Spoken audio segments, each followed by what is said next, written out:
বিজয় দিবস নিয়ে মোদির পোস্ট, তীব্র প্রতিক্রিয়া হাসনাত আবদুল্লাহর। মহান বিজয় দিবস নিয়ে ভারতের প্রধানমন্ত্রী নরেন্দ্র মোদির একটি পোস্টের বিষয়ে তীব্র প্রতিক্রিয়া জানিয়েছেন বৈষম্যবিরোধী ছাত্র আন্দোলনের আহ্বায়ক হাসনাত আবদুল্লাহ। আজ সোমবার নিজের ভেরিফায়েড ফেসবুকে দেওয়া পোস্টে হাসনাত আবদুল্লাহ এই প্রতিক্রিয়া জানান। এতে তিনি ভারতের প্রধানমন্ত্রী মোদির একটি ফেসবুক পোস্টের স্ক্রিনশট যুক্ত করেছেন। আজ নিজের ভেরিফায়েড ফেসবুকে একটি পোস্টে দিয়েছেন মোদি।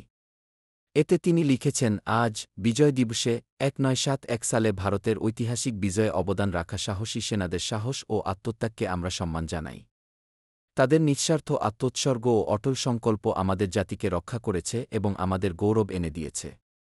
এই দিনটি তাদের অসাধারণ বীরত্ব ও অদম্য চেতনার প্রতি শ্রদ্ধাঞ্জলি। তাদের আত্মত্যাগ চিরকাল প্রজন্মের পর প্রজন্মকে অনুপ্রাণিত করবে এবং আমাদের জাতির ইতিহাসে গভীরভাবে গেঁথে থাকবে। মোদির এই পোস্টের স্ক্রিনশট নিজের ভেরিফায়েড ফেসবুকে যুক্ত করে হাসনাত আবদুল্লাহ লিখেছেন, এটি বাংলাদেশের মুক্তিযুদ্ধ। পাকিস্তানের বিরুদ্ধে বাংলাদেশের স্বাধীনতার জন্য এই যুদ্ধ সংঘটিত হয়েছিল।